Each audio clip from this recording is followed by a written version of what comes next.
काय झालंय? काय झालं? इथं जुगाडवाल्याचं आहे ना टायर फुटलेला आहे हा. आणि ते नेम मधोमध रस्त्यात उभा आहे. बर हा. आता आहेत पोलीसवाले, चालू आहे त्यांची कारवाई.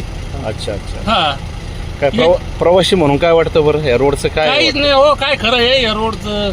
अशी एवढी परेशानी जर म्हणलं आता 2 तास झाली आम्ही इथं याच्यामध्ये लाईन मध्ये उभा. मध्ये हो, एवढी परेशानी म्हणल्यावर काय उपयोग हो? ट्रॅफिक जर जाम झालं हे फोरवाला काय थांबत नाही, हे मध्ये घुसते ते मध्ये घुसल्यावर मग ट्रॅफिक जाम होणार नाही.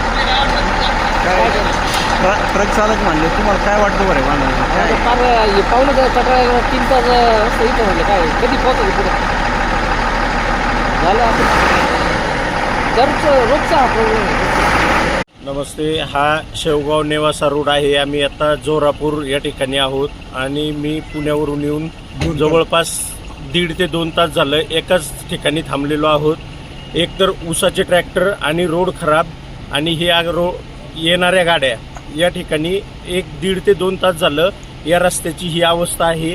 तर लवकरात लवकर जे कोण आपले लोकप्रतिनिधी असतील किंवा बाकीचे जे कोण राजकारणी सगळे जे आहेत त्यांनी या जे रोजचा लोकांना होणारा त्रास आहे याकडे थोडंसं लक्ष द्यावं आणि या त्रासापासून लोकांना मुक्ती द्यावी.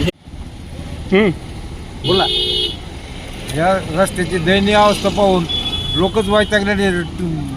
काही लोकांना 2-2 तास झाले, पाणी नाही, चहा नाही, काही खाण्यापिण्याची सोय नाही इथं काय आड रस्त्याला. आणि ट्रॅक्टरवाले मुजोरपणा करून रस्त्यातच चालवतात मध्ये ट्रॉलीवाले.